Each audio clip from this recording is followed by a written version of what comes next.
Hello, welcome to Sound and Fury Book Reviews. As usual, I'm Tina. Today I'm doing a book review of The Village at the Edge of Noon by Darya Bobyleva. It's translated by Ilyona Yazbin Chevase. Apologies if I'm saying that wrong. This book is coming out December 2nd, 2025, though it was originally released in 2017 in Russian, I'm assuming. So this is a horror book from Angry Robot. I received this art from NetGalley in exchange for a fair review. Russian literature is its own level of weird, and this puzzle of a book totally fits that bill. What is it about?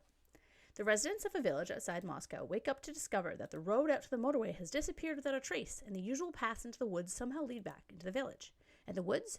Overnight, their weedy and rubbish-strewn copse has become a dark and overgrown forest inhabited by something mysterious and unfriendly. Anyone who makes it into the trees either vanishes into thin air or returns, not quite themselves. And, of course, the internet, radio, and TV have stopped working, and the weather never changes. And time seems to loop seamlessly from one crop of apples and cabbages into the next. There are strange noises and strange visitations. The visitors are plagued by odd thoughts and desires, and quiet but pervasive voices call from the river. Objects mutate, phones and radios emit strange mutterings, people disappear. What begins as a one-sided manifestation of the weird becomes weirder still as the villagers split into factions and odd alliances with the new neighbors are formed. Meanwhile, the forest looms closer every day. Is Katya, a solitary young woman, the only one beginning to glimpse what is going on? This is a very odd horror novel that is more unsettling than scary, though it has its moments of body horror here and there that are quite creepy. While there are a few characters that get more time than others, at least in the first half of the book, the town as a whole is the main character before zooming in on a few people in particular. It's a hard book to recommend because the style is quite specific to Russian literature. If you've read any Russian or Eastern European translations before, there's a certain style or cadence that they all seem to have, which takes some getting used to if you're not used to it. It also seems like sometimes some parts were meant to be tongue-in-cheek or even satirical, but I felt like I was missing why, which obviously is because I don't have that cultural background to fall back on. Yet it's not like this was persistent. In fact, being an outsider to the culture gave the book an almost fantastical essence for me, especially given the dreamlike aspects of the story and the sort of lack of time-changing element. It's a very kind of ethereal story. It's not very straightforward, but that I think is one of its strengths.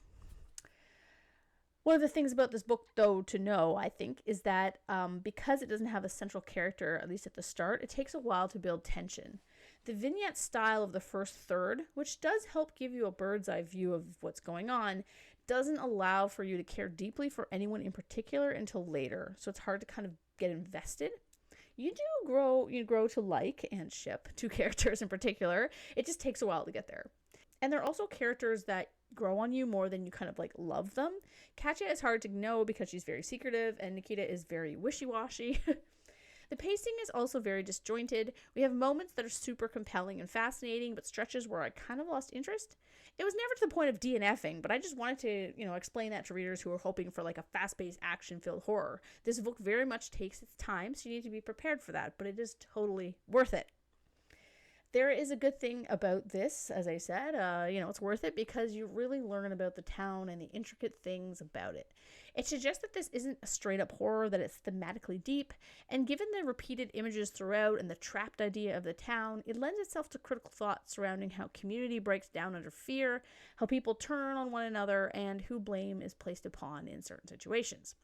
In a way, the town can be looked at as a stand-in for a country. What do they say? Like, community creates factions when there are more than 50 people? Or is it 20 people? I think it's 50. Like, after 50, that's like the most you can have where people like naturally will collaborate, and after that, it always kind of breaks down. Either way, not a big number. And then add the folklore and horror aspects to this book, as well as not knowing exactly what is menacing them.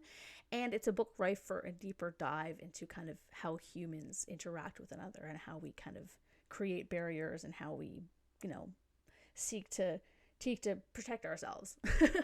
Also, the ending is vague and unexplained, and I think unintentionally. So don't expect a true explanation. It's more kind of a speculation. I thought it was interesting. One thing I found both interesting and harder to relate to was the Russian or Eastern European folklore. Some of it I recognize, like kind of references to Baba Yaga, but others I had never heard of. As such, I'm sure there's symbolism or cultural significance I am missing regarding those parts, as well as the Dhaka community itself. I think that's how you say it. I assumed this was just the word for summer house because that's like kind of what, from the context, that's what I got out of it. But of course, I kind of read into it more after I finished the book, and there's this whole layer of cultural meaning that went over my head as to why setting the story there was meaningful.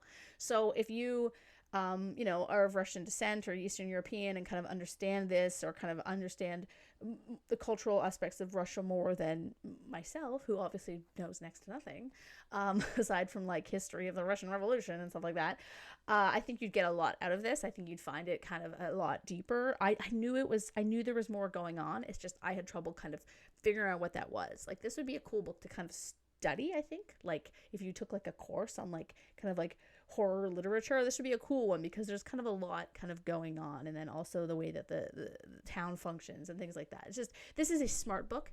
It's very intelligent. It's fine. It's easy to read though. Like, I wasn't confused. It's just, you're just not really sure what's going on, but that's kind of the point.